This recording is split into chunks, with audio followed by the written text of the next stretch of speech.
Thank you so much. And it's an honor to be able to invite and welcome you all here today. And I thank you for letting us honor our veterans.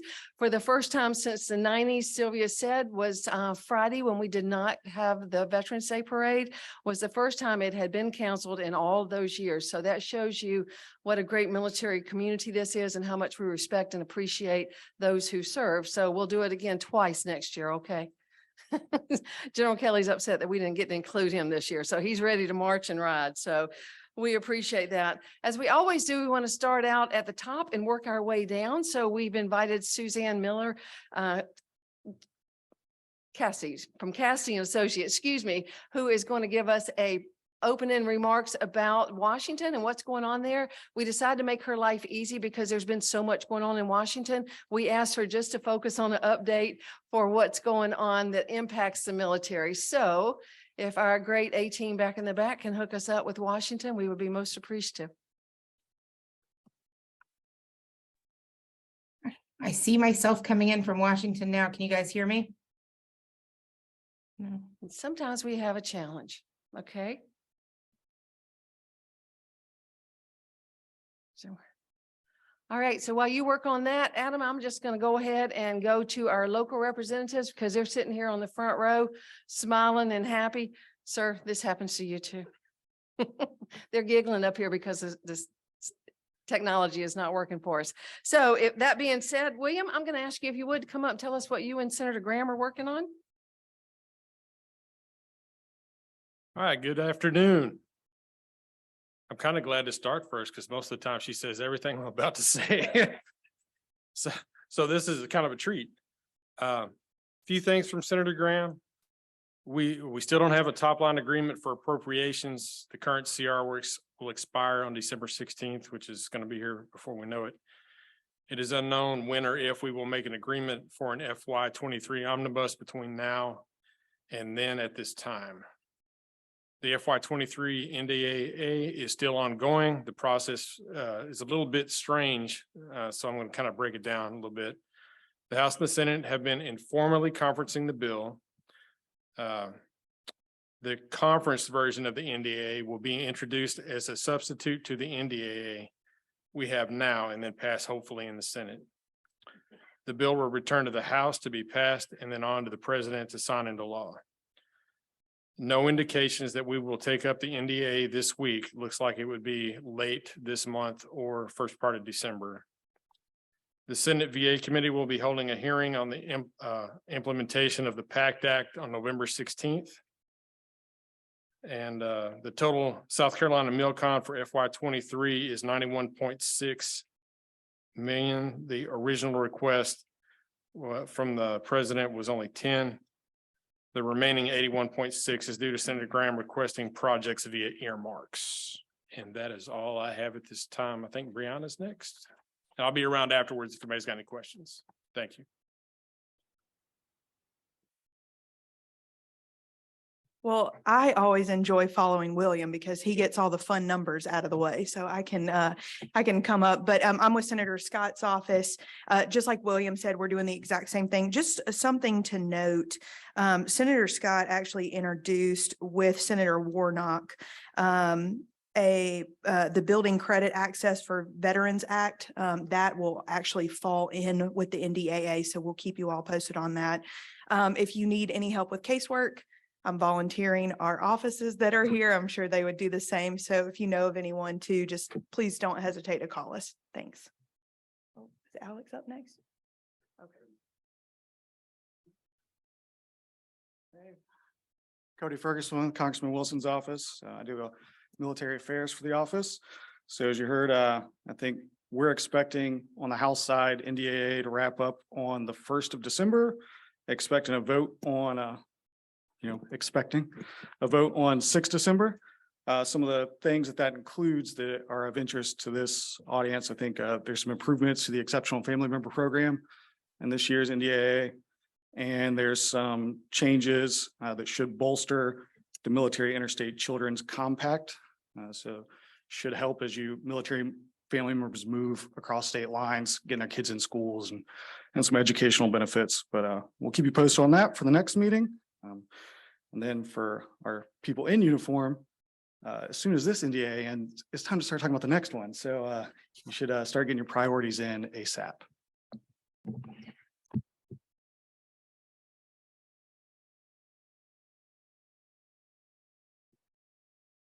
And for the civilians in the audience, does anybody know what NDAA stands for? Not you, Kevin.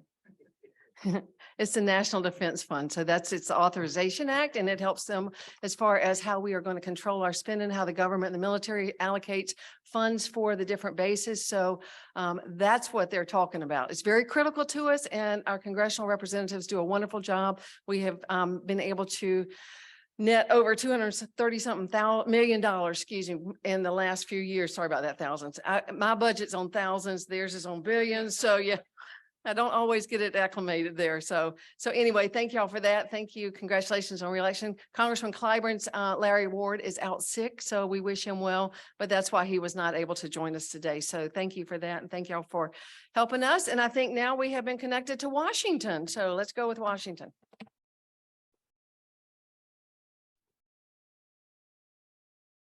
Hi guys, it's nice to see everybody. Well, at least I see the back of your heads. I apologize. I didn't realize I was stealing congressional thunder. But every meeting. But you guys did a great job talking through the process, where we are. I'm going to put a couple slides up on the board if that works. Just to echo a little bit of what we said. And then hold on. To echo a little bit about. Sorry about that. That's not going to work, and we're probably not going to try that one again, but I do want you to know that I have her notes, and what she would say right now is they stole all my thunder. So she doesn't have anything else to say, but actually I'm going to read a couple of them. Their path forward is conference has begun for defense authorization. That's what we were just talking about. It will be prepared pre-conference and will likely not see floor time. So that's what he's talking. They're supposed to be set, but just like a lot of things do, they set them and then it never comes to the light of day. The government's currently open under a continuing resolution, so we expect Congress will pass a full year omnibus bill in December, which will give them the authority to continue working. The appropriations process is expected to be completed in late December and possibly the last action of the 117th Congress. So hopefully they will resolve that. The election impact makes us believe there's a little bit of work for a shorter lame duck period. So I'm not going to go into all of that because I certainly do not have the knowledge to interpret what's going to happen in the future with that group. So but I will share all of her information with you when we send our notes out. And two, as a reminder, this is being shared on Facebook Live. So if you want to go back and look at it and hear any of the speakers, what they say at a later date, feel free to go check it out and share it with other people, because that's how we make sure that we continue that military partnership, is sharing the information. Okay, and then I'm going to switch into our uniform people. It's my distinct honor and privilege to introduce to you General Kelly. He is our 53rd Commanding General at Fort Jackson, and we are delighted to have him here, and he's already preaching the Columbia community message. He says that he thinks this might be a great place to retire here. So that is our message exactly. So General Kelly, come let us know all the great things y'all are doing. So I must admit, it is good to be amongst friends. So I do a lot of public speaking, and sometimes you look out and you don't see familiar faces. It's not the case this afternoon. So it is good to be here with you. Greetings all. I'm really excited to be here, excited to be at my first military outreach group gathering. This expression, this gathering of support by the chamber, it means so much to a soldier. I will tell you, in my 28 years, I've never been embraced by a community the way I've been embraced here. I've never seen an installation be as embraced by the surrounding community as I've seen here. Fort Jackson is without doubt a member of this community. Without doubt, a major part of this community. I think this gathering clarifies that it's not just Fort Jackson, it's all of the installations in this community. So to fellow commanders, it's great to see you all. And if there's anything Fort Jackson can do to support your mission, please don't hesitate to call on us. I have but a few things that I want to share with you all this afternoon. We have some events that will close out the year and one great opportunity for partnership upcoming. On November 29th, we'll host our monthly retirement ceremony at the Post Theater. During this gathering, we thank soldiers and Army civilians for a lifetime of service. And I encourage and invite you all to come out and represent a grateful nation. Sometime in the new year, I hope to marry our basic combat training graduations with these retirement ceremonies. I'm looking for a bit more pomp to celebrate service, those that have opted to wear our nation's cloth for so long. I want the retirees to see their own contributions. I want them to witness the legacy that they're leaving behind in the next generation of soldiers that'll be out on the field. And even more, our Army's newest soldiers will be afforded the opportunity to honor their warrior ancestors. I think it'll be a beautiful thing when we marry the two. So as we make that transition, I would love to have this group be a part of that celebration of service. And it'll also be an opportunity for us to welcome those new families to our tribe. On December 2nd, we'll celebrate the holiday season with a tree lighting ceremony.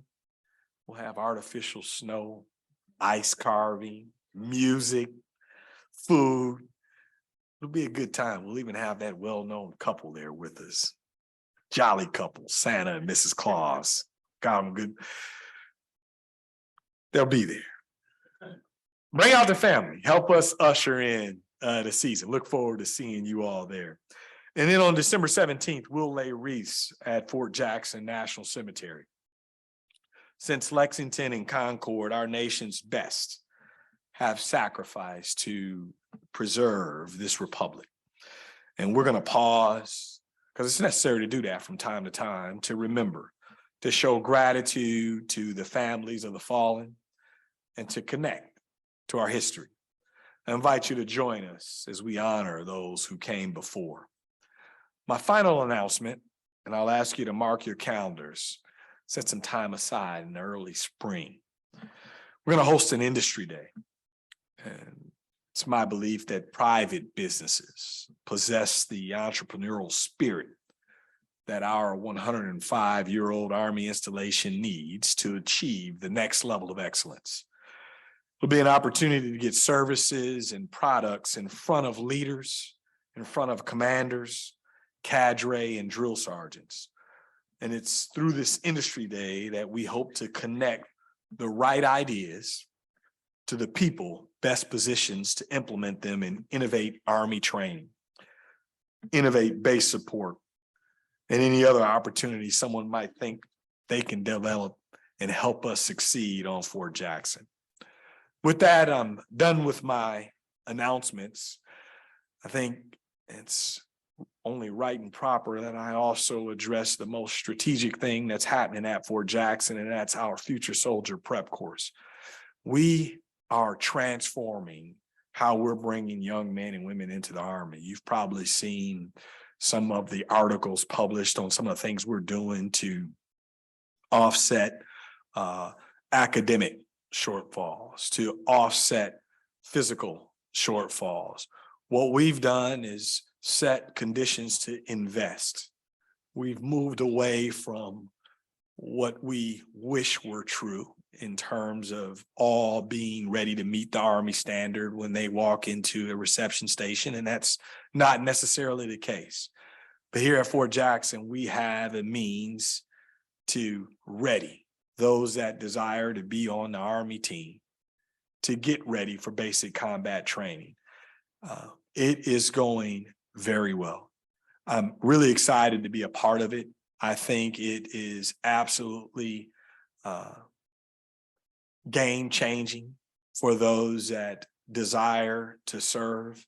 I've been privileged to spend some time with many that have gone through the program, And many of these young men and women have been trying to meet the Army academic standard for years. Many of them have body composition. They have challenges that have prevented them from being able to join, and now they're able to come to Fort Jackson and meet the Army standard. Quality is what we're after, and we're finding it, and they are now starting to succeed. This past week, we had 33 members of our first cohort graduate with 239 Infantry Battalion. And we are now starting to share that story. And if I have my way and it works as planned, we're going to start talking about what they're doing beyond basic combat training. These folks are coming here and kind of getting a warm start and doing very well in basic combat training. And I think that will continue to happen and more to follow. So as of late, that usually ends up being one of the questions. So I just try and go ahead and get it out there. Future Soldier Prep course is going well. It's a good thing, and it's happening right here at Fort Jackson. And there are folks that are looking to expand it, but the model is Fort Jackson. I'll stop there. Thank you for having me. Very grateful for this gathering. Your passion for service is matched only by your ability to turn that passion into action, and you all are doing that. Barring any questions or comments you may have for me, that concludes my offering. Thank you, and victory starts here.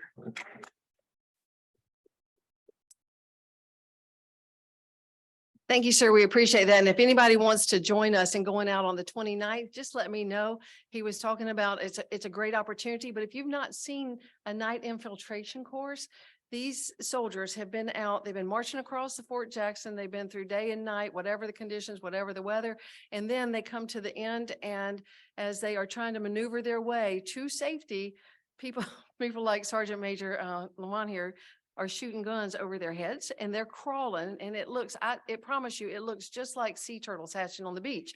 And those are our military men. And those, I mean, so it is incredible to see what they teach them and how they learn to maneuver to safety. So I've always said, if you want to do something right and be safe and do it the right way, follow your drill sergeant or our military. They will teach you how to get through it. So it's a great opportunity. You will come away with a renewed respect for what they do. And you're welcome to give me a call, send me an email, and I am more than happy to sign you up to go with us on that.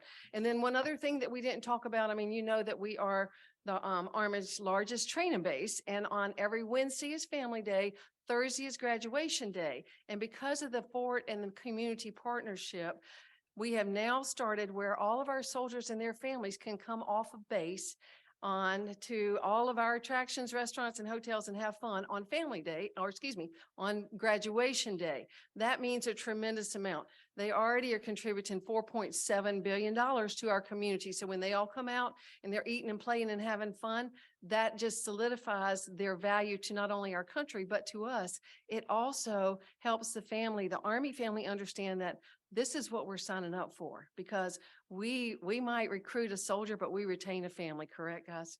Okay, so that's my little pitch for the rest of the story. Thank you, sir. You know, the chamber is all about connecting resources, so that's what I have to do for you. So another one of my favorite resources is the South Carolina National Guard. You'll always see me in my post, I say the Awesome Guard. So no, you didn't. You come right on up.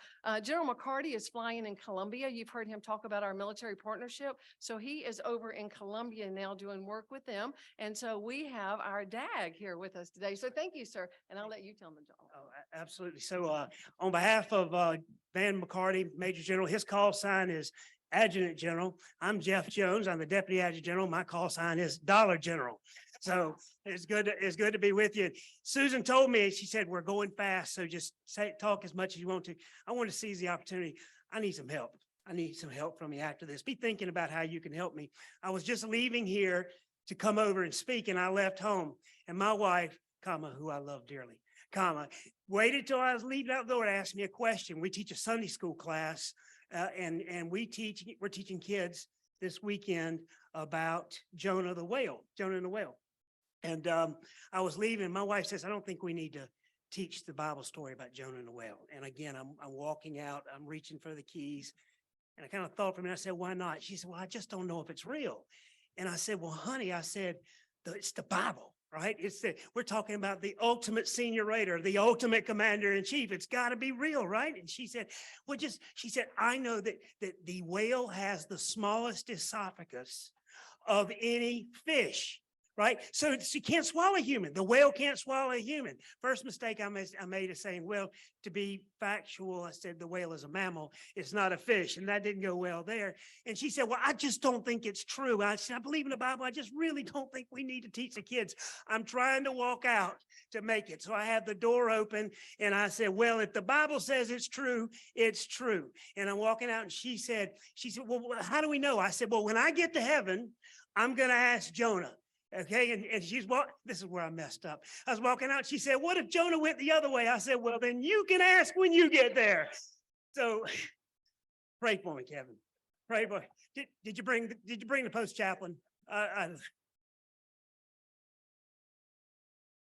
What a great thing the future the future soldier program is, because I got to think so many soldiers out there, you see, it's been their lifelong dream to wear the uniform of the country. And what you're doing to enable that, and probably what you're instilling for long-term success is great. What an awesome program. For the last quarter and for the next quarter, the South Carolina Army and Air National Guard, and I'll let Colonel Quadri speak to the Air Guard, we've been able to exercise each of our three major priorities. And the first one is to provide deployable soldiers. There is no greater priority in that. We are tracking in the Army National Guard right now to deploy over 2,000 soldiers this year and next year. Within the last quarter, we sent the 178 Engineer Battalion to the southwest border, where we again have South Carolinians protecting the southwest border there. We just sent our Cyber Battalion. We have an offensive and defensive company within the Cyber Battalion.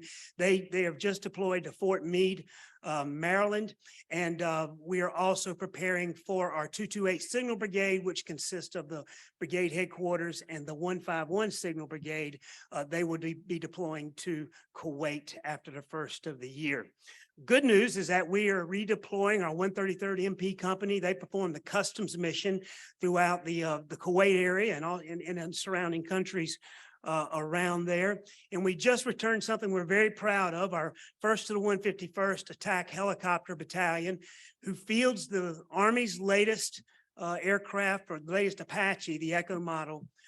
They just finished the Marine Corps Tactical Fighter School, which is the Marine Corps Top Gun for helicopters and helicopter pilots. We're the first of any of the Army compos to take part in that. Really proud of that, and they did well. Our second priority is providing defense support to civil authorities in storms. As you know, we responded to Hurricane Ian. Thank you to the Lord. We didn't have to provide too large of a contingent. It was about 100 soldiers, and we provided high water vehicles primarily to provide support along the coast, and also aircraft that did recon and damage surveys. And the third thing, which we're so proud of and comes here, we add value to South Carolina. And in the last quarter, we partnered with the Army and Army Reserve for a united front here at the fair. And for 15 days, and thank you so much for coming over and for us being a team along with the Army Reserve, not only to recruit folks into the Army, but to show that we're a united team. And today's Army, today's Army Reserve, today's Army National Guard is as strong as ever. Unfortunately, our recruiters all came back about 7 pounds overweight and plenty of elephant ears. I think you have one too, didn't you, sir? Absolutely. So there was a benefit there. There was a benefit there. So proud to provide a formation in the Tunnels to Tower. Isn't that a great event? The Tunnels to Tower run, to be there, to wear the uniform and support our first responders that deploy into danger every day they leave their homes. What a great event. Currently, something else that we're a partner with is happening across town is what's called PCIS. That's Post-Critical Incident Stress.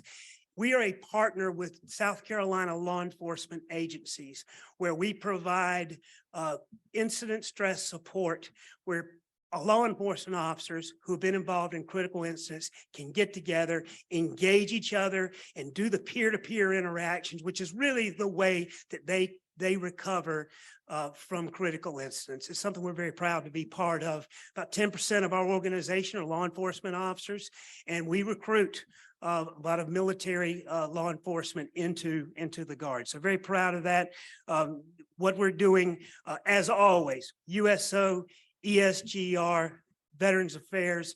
It's just awesome every day to be a part of that team. And then our service member family care that provides for soldiers and families each and every day. It's something we're so proud of.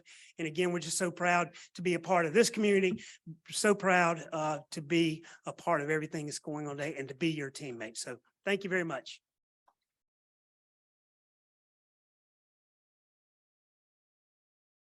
And thank you, sir. And just if you were wondering too, they actually add over $1 billion investment into the local economy. And that's just with their contractors and the work that they do. Keep in mind that all of our Guard members, a lot of those are in the reserves and they are part of our community on an everyday basis. So tremendous impact there.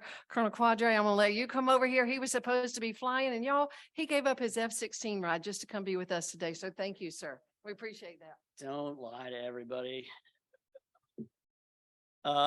But I am angry and disappointed. So I'm not supposed to be here because I'm supposed to be flying and bringing our jets back for after the storm. And then you make me follow General Jones. And we are no longer friends. We are no longer friends. So yeah. Good afternoon, everyone. It's great to see a ton of familiar faces. And there was Q Quadre and the commander out of McIntyre. Spend just a couple of minutes to moan a little bit more about not being able to fly this afternoon, but then give you some essay on what this gang is up to, what the wing is up to, and then we're not just on the air side, but the Army side of McIntyre as well. First and foremost, thank you very much for this community and everything that you guys do and your support of us. It is amazing, and we see it in a tactile way from the employers that support all of our guardsmen and give them the opportunity to serve and bend and flow from the community, our coaches, teachers, everyone, the organizations that help us as veterans, and then from the delegation that continues to be strong advocates in relatively compressed times across. So again, cannot tell you how much that matters. Inside of an Air Force that is increasingly sharpening its teeth, but is doing so by contracting itself. That matters. We are beneficiaries of being on the leading edge. We will continue to be there. However, that cannot be taken for granted. And we will continue to effort that. Hit a couple headlines of where we're at and what we're doing on those pieces.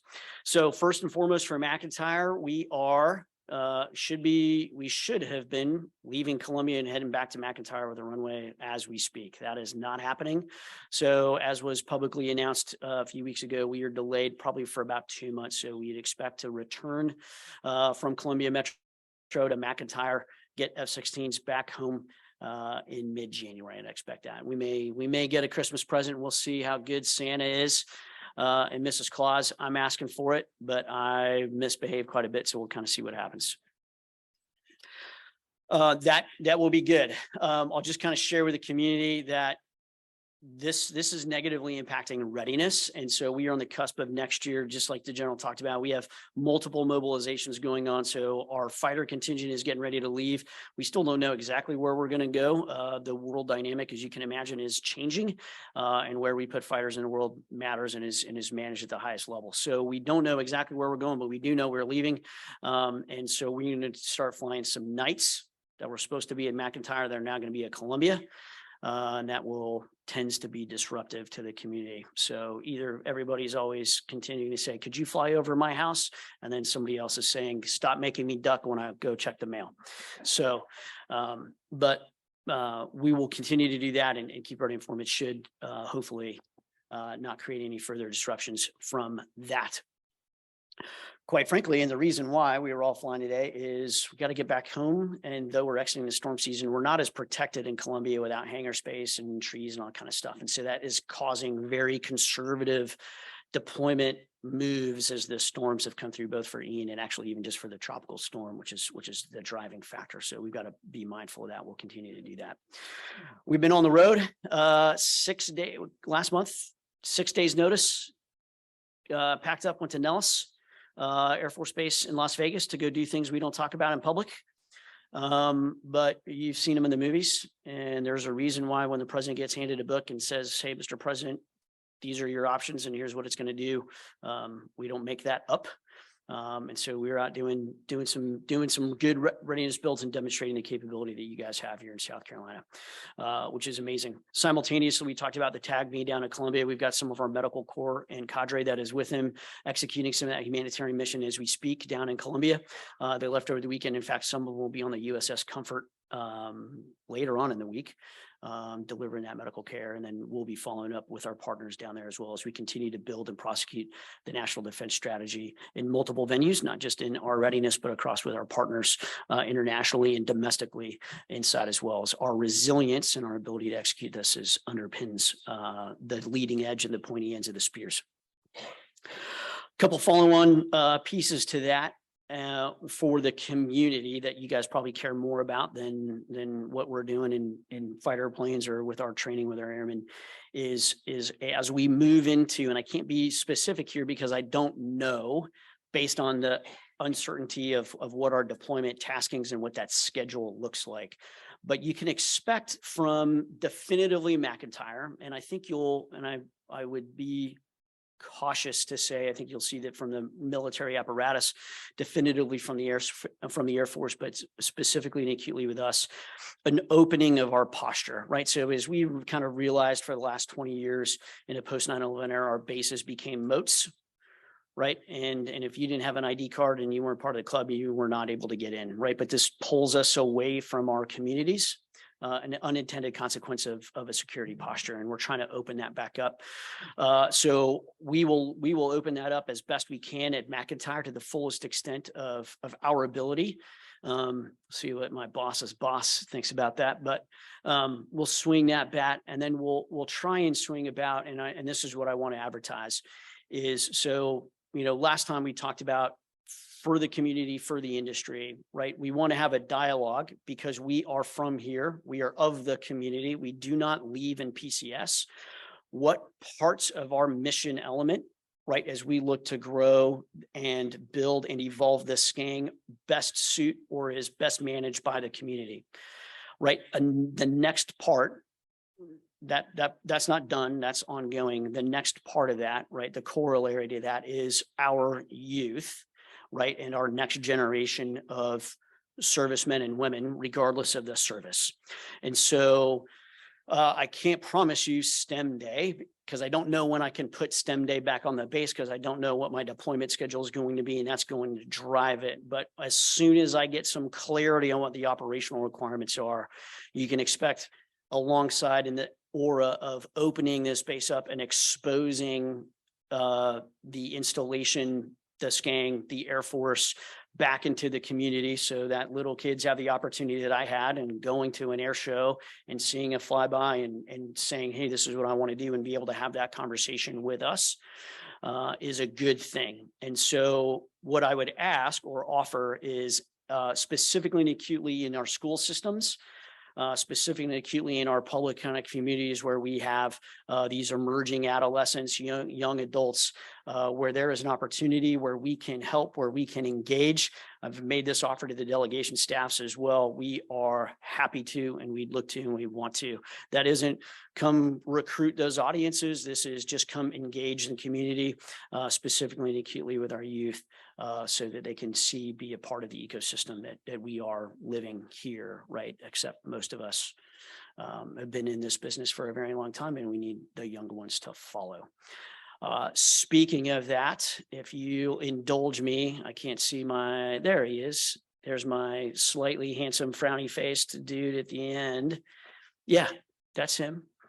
If I could just give him 30 seconds of your time to introduce and caveat some of our education staff that is working on programs and protocols that we have for our current community.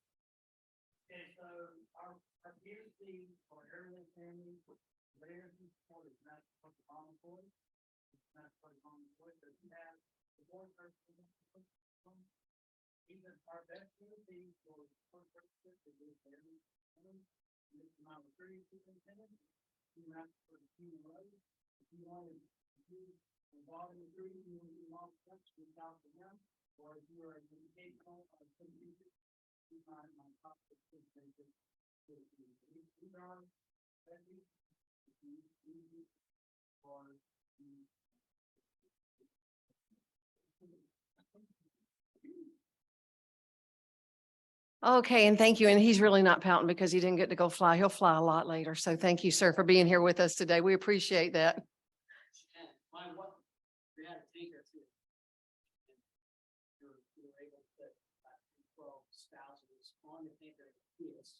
I wasn't gonna go home with zero.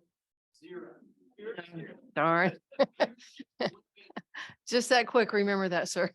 So, okay, well, listen, we do appreciate that update. Mike Gula is the head executive director out at the Columbia Metropolitan Airport. He loves having Q and the fighter wing out there. Joni Thresher loves having him out there as well. Sylvia is out in Hopkins Eastover right by the base. She is so lonely without him. They fly over and wave and she's like, hey guys. So anyways, they're looking for you to be back. They miss you, but we're glad to have you anywhere. And to anybody who does think that the sound is a little bit disturbing, just remember that's the sound of freedom, and that is protecting us around this globe. And we are extremely appreciative. So thank you, sir, for that. I want to bring up, we're talking a lot about futures and careers, and what a great opportunity if you want to serve in the military for this country. And so Major Loffridge is in Columbia Recruiting Battalion. And so he's going to tell you about some of what they've done. They just recently partnered with the state fair. So hopefully your numbers are way up. Thank you. Thank you. Yeah, so I had a plan to tell you guys all about, how I was going to be teaching Sunday school with my wife and the story about a whale, but somebody stole my thunder, so I won't go into that. But, sir, thank you for mentioning the state fair as well as you, Miss General Kelly. It was a great success. I've been in recruiting for 5 years now, and I've never seen all the Army entities come in and do something like that. We had people come down from Fort Bragg, Fort Stewart. We had divers come out. There's only 185 divers in the entire Army, and we had 3 of them here. So that's great stuff. With that, actively, we had 421 leads, which led to 45 young Americans saying they wanted to come by and make an appointment with a recruiter. 25 of those actually came into the office recently, and we've had 3 of them contracts. So that was not the goal. The goal was just to say, hey, here's the Army. This is what it looks like. And I mean, Sergeant Major Tavernier, you were there at the AUSA stuff in DC. I think we had a bigger presence here at the state fair than the Army did in DC. So thank you guys for coming together. It was great. We had tanks, paladins, all kinds of stuff. It was awesome. Recruiting has been tough recently, but some of the initiatives that we have with the ASVAB prep course, those are helping. Also, we're pushing education right now. So that's the biggest thing that we're looking at. So as we look at some of the benefits we have out there, we want to make sure that the young people in America know that it's not either or, it's not military or education. You can do both, right? You can go and you get $4,000 for tuition assistance. I used it to get my master's this past couple of years. So anybody can do those things. There's a GI Bill that you can use when you get out. For the reserves, you can come in and you can do ROTC and the Minuteman Scholarship, which pays for it. You also get a tuition assistance and scholarship benefits, as well as books paid for. There's plenty of benefits out there, including as you come towards the end of your time, you can do credentialing assistance to get those things to help you do things in apprenticeships for your life after the Army, because you are a soldier for life. So we want to make sure people are tracking those incentives. So anybody you see out there that's trying to decide whether or not they want to do military education, the answer is both, right? So find a recruiter, talk to a recruiter, and do those things. We had some great opportunities for Veterans Day this past weekend where we were able to get involved with some things. Lieutenant Colonel Meister went to some local high schools and spoke, even though there was some fear of the storms and everything. He's able to get out there. But also this upcoming weekend, we're going to be participating in some of the military appreciation along with Fort Jackson. We're going to have some future soldiers there to plan to swear them in front of everybody, in front of a large crowd for the UT USC game. Yeah, everybody says, I'm from Memphis, so I understand. I don't like UT either. It's fine. So, but it should be a good game and a good event, and we appreciate the partnership that we have with USC. with the National Guard, the Reserves, and with Fort Jackson. So thank you all.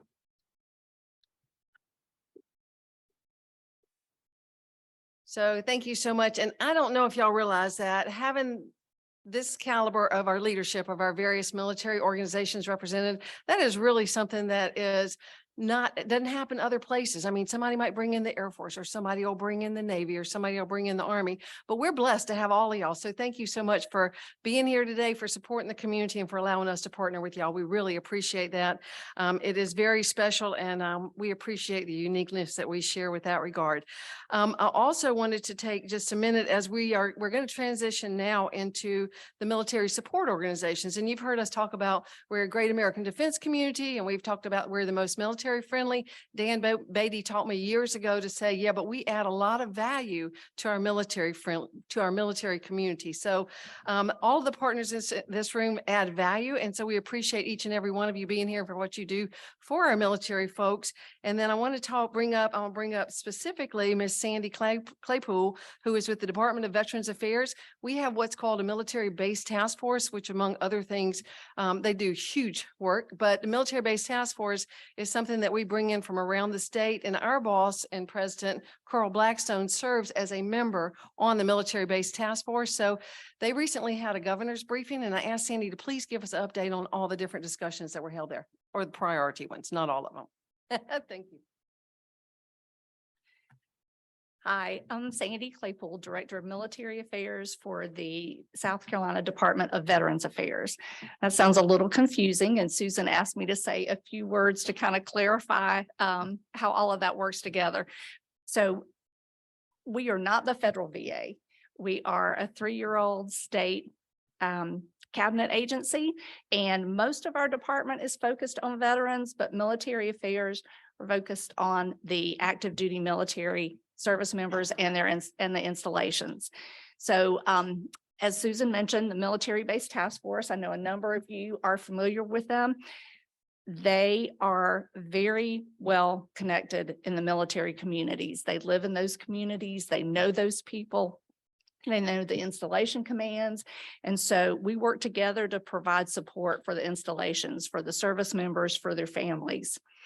Ed Bell, will you stand up?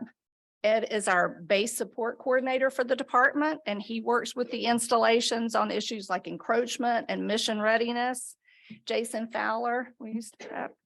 He's our quality of life coordinator, and Jason's been with us a little over a month now, and he's hit the ground running. He's going to be working on education, housing, spousal employment, those type issues. And then behind you, Heather Durant McKeedy, she is our Midlands Regional Integration Officer. And Heather is all over the Midlands area, and she is working to support veterans. So the commander's brief was October the 6th, and we had commanders from 8 installations and from Fort Gordon that came in to brief the secretary and to brief the governor on issues related to the military installations. This year, we included 8 cabinet agency heads. So this is the first time that we've included them, and I've had nothing but positive feedback. It gave those agency heads and the commanders an opportunity to discuss issues face to face instead of relaying it to us or to someone else and then us trying to make that connection. They were able to have some conversation one-on-one and make sure that each understood the other's point, the issue, the opportunities that were there. One issue that was raised was immunization forms, military immunization forms not being accepted when they were trying to enroll military children in school. So I have to give kudos to DHEC. Within a week after that was raised, they came up with a temporary solution and would accept the military forms. There has been a little back and forth on which form you're supposed to use, and there is a meeting later this week with the points of contact from the military installations, medical points of contact, and myself and DHEC to try to iron those out. So they really have jumped on that. There were a number of issues that were raised that we are still working on. One thing that I also want to bring your attention to is, I don't know if all of you are familiar with Purple Star schools or not. Purple Star school districts go through a training so that they are able to provide support for military connected children. Ashley, I cannot remember your last name. So she is with MSAC and she is on top of this and a huge supporter for our military children. We have now 11 Purple Star school districts. And what that means is there is one person designated to talk to the military families. You don't have to explain your situation to this person, and the next time you call, you explain it to that person. There are school ambassadors, student ambassadors that can work with the kids that are enrolled. There is a school liaison, military liaison that will work with parents. The teachers and the counselors are educated on things that these military children might be going through that other children may not be going through, and how to recognize issues.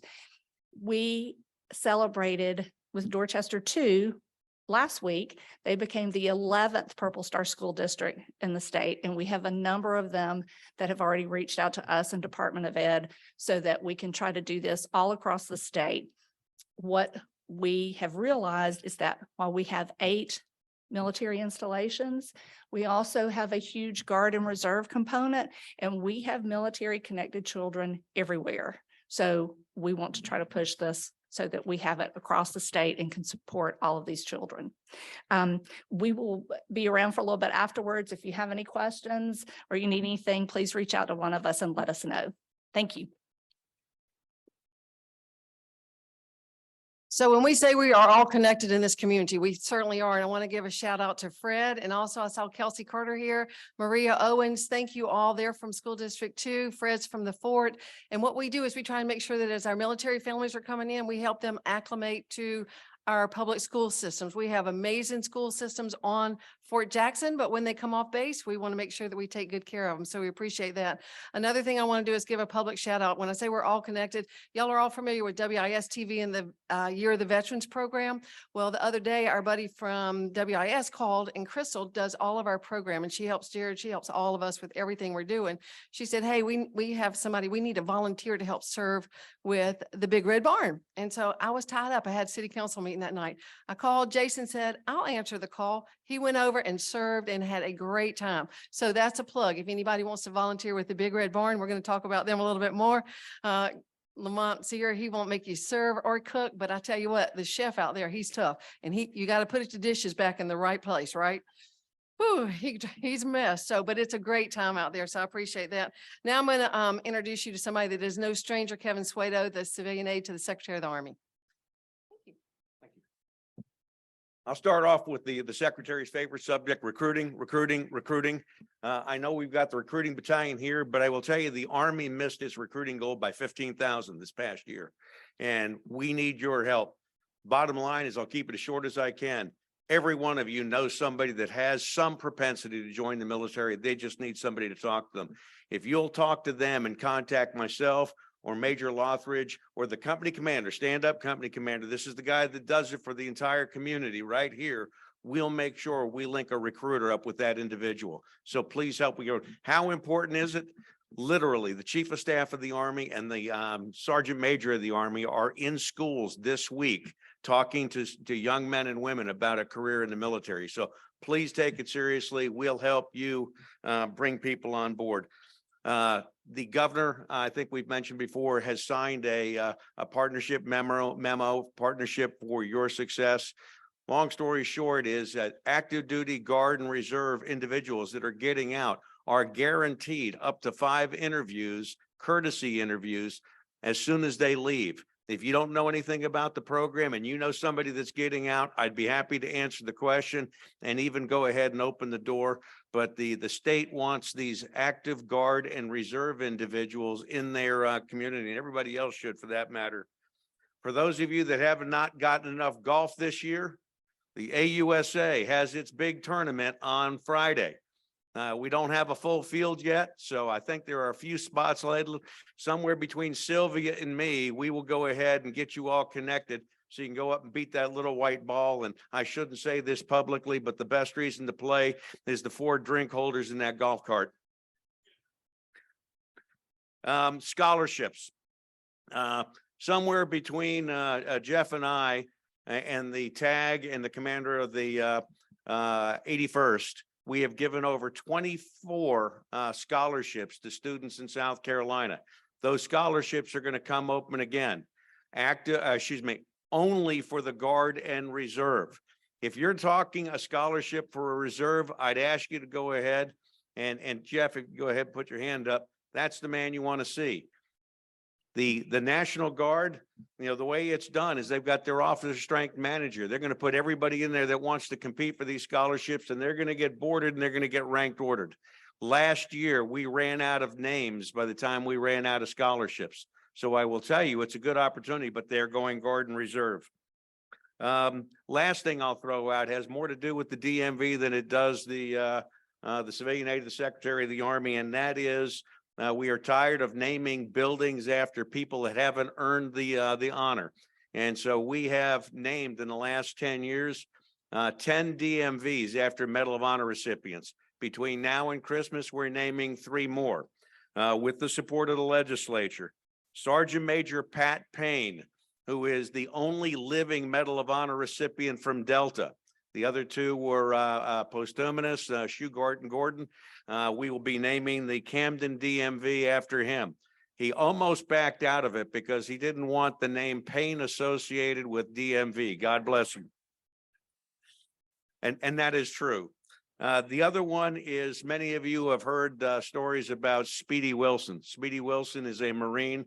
Every year on his birthday and the Marine Corps birthday, all of the Marines that serve with him are required to bring 2 beers to his grave, 1 to chug and 1 to dump on the grave. And I've told them to leave the beer at home when we name the DMV after him in Lexington.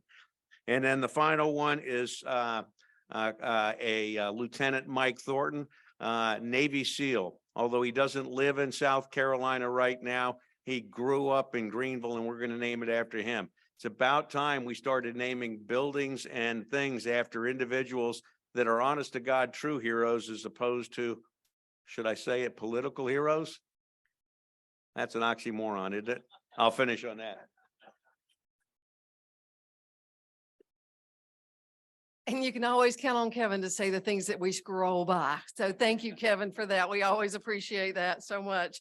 And now it's my great pleasure. We have Jared Evans here and Grace Salter, and I would love for y'all to join me in giving them a big round of applause. Excuse me, I got all excited about that, Jared. They were recently named #1 in the country, #1 in the country for Best for Vets and Military students. And so, Jared, we appreciate that. Grace, hats off to you. Thank you, dear.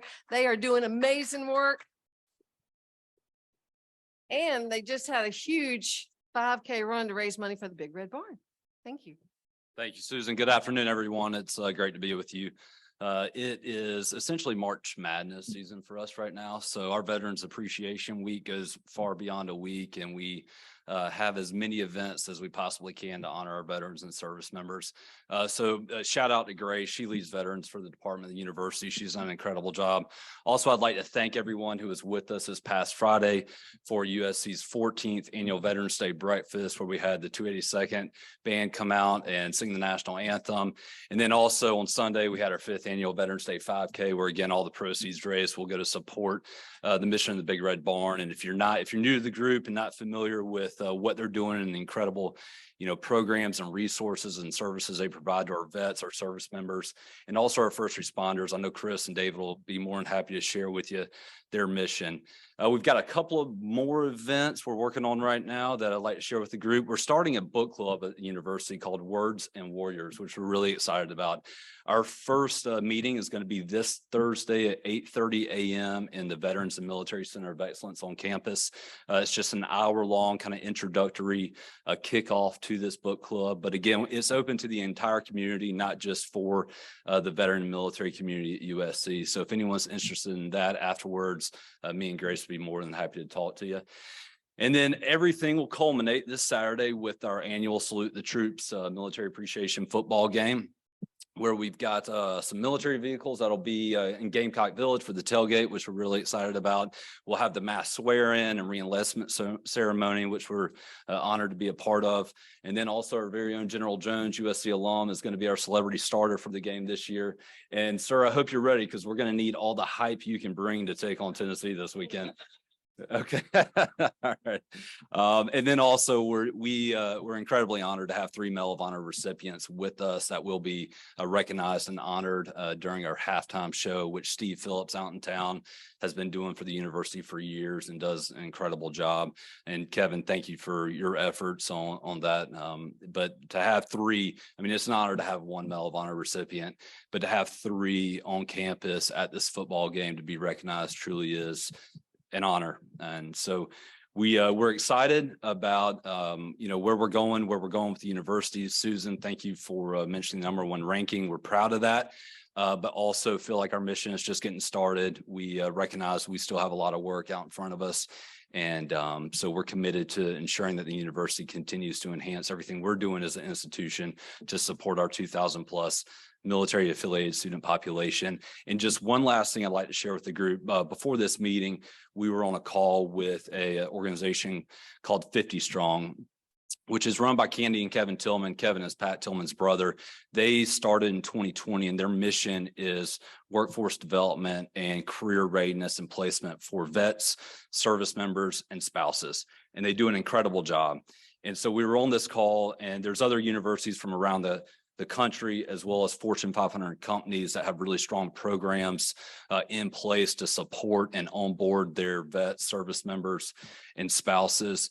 And I just want to say what we have here in Columbia is truly unique, and it really is special to have the support of Susan and Carl in the chamber and your leadership, Jennifer with the ESGR, the university, other higher ed partners, and also industry and the employers in this room.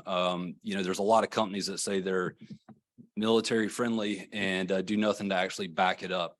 And I see a lot of familiar faces who come to these meetings every quarter and truly put action behind their words, because they recognize the value add the vets and the service members and the spouses bring to their organization.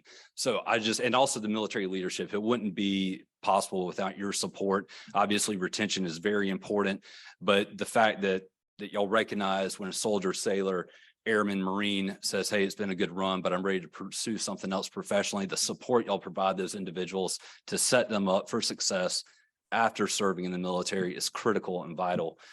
So anyways, I just wanted to provide that national perspective because there's a lot of employers as well as higher ed partners around the country who were very fortunate reach out to us and they want to know what we're doing as a university.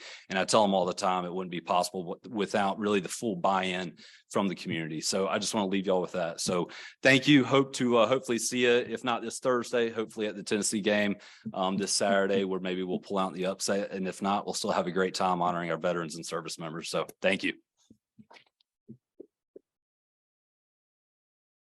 So doesn't it make you proud to be American to be here today? So I appreciate that. I do have to tell y'all, the first Thursday of every month, I go out to Fort Jackson and I welcome 120, 150 new officers into the community. And I tell them about all the great support and all the wonderful things we do. I tell them about Jared and Grace and the schools and everything.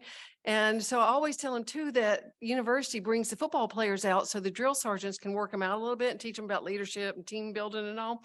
And so this past week I was telling them about the drill sergeants and that victory starts here and that hopefully that's going to carry over into the Gamecocks. And so and I said, we've got the big military program coming up this weekend and maybe we'll just let it really shine out that day. And y'all, I got booed. You wouldn't believe how many Tennessee soldiers we had in that room and they're like, ain't gonna happen. So Jared, you and Grace, Jody, all of y'all, I need you to win this one for me, okay? So, but anyway, they pay attention to that. They take part when they come to town. And boy, I hope I get to go out there next time and gloat a little bit, okay? So thank you for that, Jared. We appreciate that. You're awesome leader, and we're glad to have you in the community. And now I'm going to ask Jennifer to come up. Jennifer is sponsoring today. They do so much work with the employer support for the Guard and Reserves. I see a lot of our members here. So Jennifer is going to tell you a little about the Guard and the rules. The rules, Yeah, that's right. USERRA. That's right. That's right. Good afternoon. So glad to be here with you guys today. And we are the sponsor today. So Jared was talking about on a national level, what it looks like in bragging rights. I'm going tomorrow to the ESGR National Leadership Training for state chairs. And I've got a lot to brag about tomorrow with what we do in this community. I'm really excited about that because we are a best practice state for what we do with ESGR in this community. So I just want to share with you briefly about ESGR. So how many of you in here have employees that work with you either in a leadership position? How many employers in the room? Everybody in here should raise their hand because you've got people that work for you. So ESGR is part of you, right? So we're not a membership organization. We were founded or started by the Department of Defense back in 1972, 50 years ago. This is our 50th anniversary. And the reason that they put this department together, if you will, is to promote cooperation and understanding between the reserve component, service members, and their civilian employers, and to assist in resolution of conflicts that might arise from their employment with the military. So we've got a couple things, 3 points I want to make. One is our ombudsman program. First of all, we are a complete volunteer organization. So I'm a volunteer for ESGR, although I think it's sometimes a full-time job. Tracy in the back is our only paid staff person, and she does a tremendous job for us. I'm a volunteer and I have 50 other volunteers on our committee, and we go out and brief employers on their rights and responsibilities under USERRA, which is the Uniform Services Employment and Reemployment Rights Act. So employers have rights and responsibilities, but the service members also have rights and responsibilities. So we brief the troops on what those rights and responsibilities are.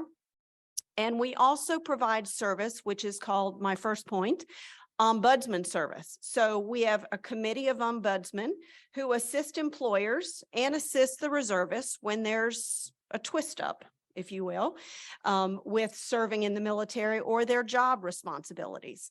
So we have ombudsmen on staff that will come out and we will brief your organization, your HR department, on what they need to do under USERRA. We'll also assist if there are problems. So we'll be there to provide solutions, hopefully to come to resolution so that everyone understands what's going on and the great things that their service members do to protect our freedom. So a lot of people don't realize that over 40% of our national defense is in the reserve component. So that is unbelievable, and civilians don't necessarily always know that. In South Carolina, 30% of our reserve component is our defense comes through the reserves. So tremendous thanks to the employers for protecting the rights of our service members and allowing them to go away for drill weekend. My son is a guardsman, and I can't tell you how supportive his employer is when he rolls up and says, I got to be off for 2 months for training or go away for 2 weeks of drill or whatever the case may be. They're so supportive. And I want to thank you all for your support that you give to the reservists. The second point I want to mention is awards. So the fun thing that we do with ESGR is we recognize supportive employers. We've got a very supportive employer in the group today, and several of you, but Dominion Energy received the Pro Patria Award last year, 2 years ago, and because of what they do to go above and beyond USERRA law. So they were recognized for that. Tracy is in the back, and we have a QR code that you can scan to sign a statement of support, showing your support for ESGR and our reserve component of the military. We also encourage employers to ask your reservists to recognize the companies for being patriotic with a Patriot Award. We then escalate our best of the best to receive the Pro Patria Award that I mentioned for Dominion, to the above and beyond. And then the highest award given by the Department of Defense is the Freedom Award. And we'll be presenting Charleston County Sheriff's Department with one of 15 awards for the Freedom Award from last year with Senator Senator Scott's office, hopefully in the next couple weeks. So the other thing, my third point is volunteering. Please, please, if you are interested in being a volunteer for ESGR, we're always looking for good volunteers throughout the state. We have 8 regions, so we're all over the state providing ombudsman service and recognizing employers, and we would love to have you. Drop a business card in the back so we can get you on our newsletter. Thanks for letting us sponsor today. After today's event, we have some food in the back for you. We encourage you to stick around and mingle. Like I said, drop your business card and let us know if there's anything we can do to help you with your service members that serve in your company, that are employees, and anything else we can do for you. Thanks so much.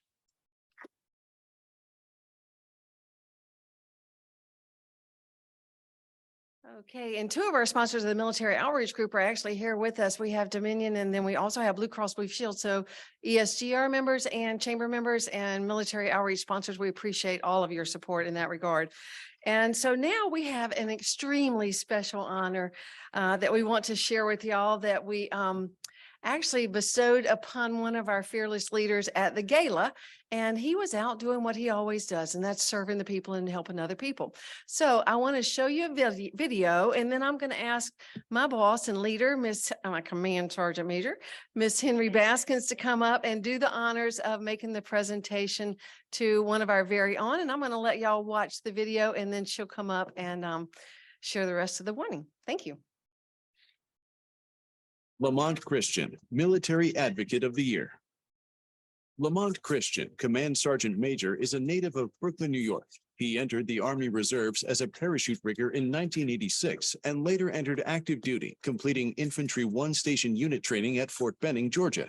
He held every infantry leadership position, including team leader, squad leader, platoon sergeant, first sergeant, and command sergeant major. He is recognized around the world as America's drill sergeant, having led the Army's only drill sergeant academy at Fort Jackson and having his voice premiered in the Gatorade Hard Work Military Cadence commercial.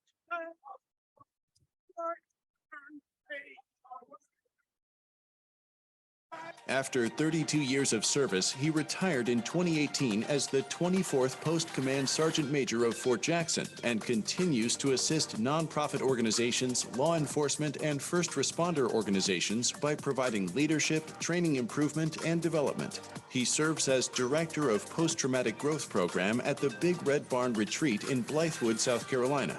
Congratulations to the 2022 Military Advocate of the Year, Lamont Christian. Yes.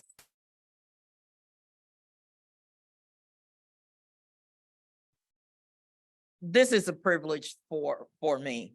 When I came to the chamber several years ago, I haven't been a lifelong member of the chamber like Susan. She's been around a long time and she knows where all the bodies are buried, believe me. But one of the things Susan did was saying, okay, you need to get to know what's going on in the military. And I went out on post on Fort Jackson with her several times, and I met Lamont, and I said, now I was married to a Marine. No booze. I was married to a Marine. And I always thought that there could be nobody more military than a Marine until I met Lamont. He exemplified what a military man should be, a military woman should be. He was courageous, he was polite, he was firm, he was committed, and he told you what he wanted to tell you, whether you wanted to hear it or not. So I said to myself, I told Susan, I said, he has really great personality. And I would like to get to know him better. Then he retired. I said, where did he go? Where did he go? But what I found out is that the Army has that kind of top senior enlisted people who come in and give their heart to show that not only are they dedicated to the Army, but they are dedicated to every soldier they touch. I'm speaking of you as well. I have seen that over and over again. So the one thing I'd like to say about him, Susan gave me a whole page of notes, and I'm not going to read all this, okay? I'd like for you to come up, if you don't mind. He is married to an Army soldier, and they have 4 children. Your father, I understand, also served in the U.S. Army. You know what a life of service should be. And what the chamber does each year is the chamber has an award called the Military Advocate of the Year. And it's given to someone who we believe that year actually shows what a military person should be. You exemplify everything that's good in military people. You exemplify everything that's good in someone who cares about his community. You've done well. You've done us proud. We're so glad you decided to stay in South Carolina. And congratulations. Now, do I have an award to give you? I have an award to give you. Thank you, Susan. See, without Susan, I wouldn't know where to go. Congratulations, Lamont. Thank you for your service. Thank you for all you do for our community. Thank you. Thank you. Oh, yeah. Please, come on. Say a few words. Love for you to say a few words. Humbling does not describe the feeling. Whenever you get an opportunity to say thank you, oftentimes from community people say thank you for your service, I always say thank you for your support. And so I have to tell you that my mission out at the Red Barn is just a continuation of my mission. And what I would like to say is that it's because of you, this community, that we're able to get the chance to do that once a month out at the Red Barn and every day with the other services that are offered there. But what I would like to say is that the message that I've been hearing today is a continuation of what this community has done, not just for the military, but the family members and the local community. We are at an inflection point where we're beginning to understand that it's important for our defenders, and that's our first responders as well as our military, our defenders of our community and our nation. When they are well, our communities are well. And so therefore, what we're doing now, we collectively as a community, we get to continue to do this. And I can only say thank you for that. And one note before I depart. This inflection point that I'm discussing and talking about and describing is tied to words. Words mean something. And I am on a campaign to change our words of transition to progression. When we leave the military with skills, knowledge, and attributes that we did not have before putting on the uniform. Loosely defined, transition and progression are the same, changing from one state to another. If I take an ice cube, which is a solid, and it changes from one state to another, it's just merely a liquid. But if I take that same ice cube and I add gravity, weight to that water, I now can create rivers. I now have the potential to create electricity. I now have the potential to create canyons. That's what our military members bring back to our civilian communities when they leave the military. We progress out of the military, changing from one state to an advanced state. And they only get to do that because of strong communities like this one. So thank you. And thank you again on behalf of my team at the Red Barn. And that's what we're doing today. We're helping 7 defenders right now create their progression back into the communities. And so I can only say thank you, and that's not enough. Thank you. You're quite welcome. And Lamont, I want to tell you, yes, please. Carl could not be here today, and he wanted to say congratulations, and it's an honor well deserved. Thank you.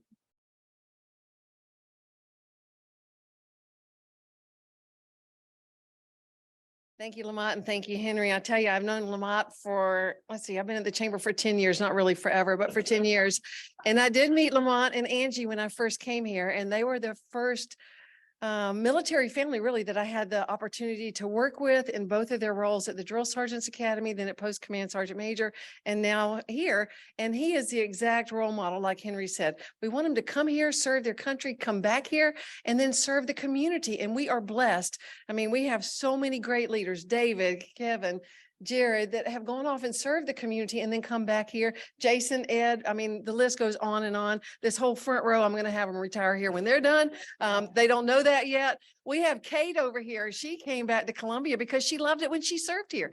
I think we still have more retired generals in this city than anybody else can boast of. And if you find out I'm wrong, don't tell me because I like saying it, okay? Never let the facts mess up a good story. I'm very proud of that. And we do have a great network of folks. We have retired generals. We have Kim Maseraki. Her husband came here. He retired out of the military. He's working at Boyer Construction, one of our partners. So we are all very interconnected. We are all very related and we are all very blessed. And for that, I am truly thankful. So thank you. Appreciate you. Thank you for Henry for everything that you do. And then I also want to say thank you to all of our sponsors. We did take a little bit longer today because we wanted to give everybody an opportunity to see all the great things that are going on in the community.